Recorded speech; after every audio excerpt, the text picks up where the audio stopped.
Qirg'iziston Respublikasi O'sh shahridan kelgan bemorimizda spermatozoidlar topildi. Do'stlar, 15 yillik bepishlik. Bu yerda mana spermatozoidlar. Juda ham mana harakatchanligi, mana. Ko'rib turibsizlarmi? Aka, qandaysiz?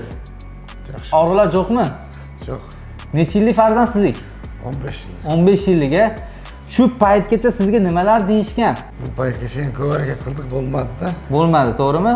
Farzand bo'lmadi, urug'lar nol chiqqan, eyakulyatsiya urug'lar yo'q bo'lgan, to'g'rimi?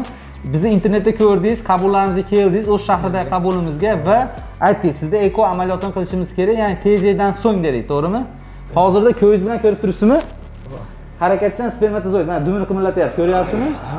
Inshaalloh nechta farzand ko'rishni xohlaysiz, Alloh bersa. Xudo xolasa, qancha bo'lsa shuncha Yaxshi, Xudo xolasa. Do'stlar, eshitdingizlar, bemorimizda o'zi bitta moyagi yo'q, bitta moyagi bor. Ushbu moyakdan biz urug'lar izlash amaliyotini o'tkazdik. Amaliyotda ko'rib turganingiz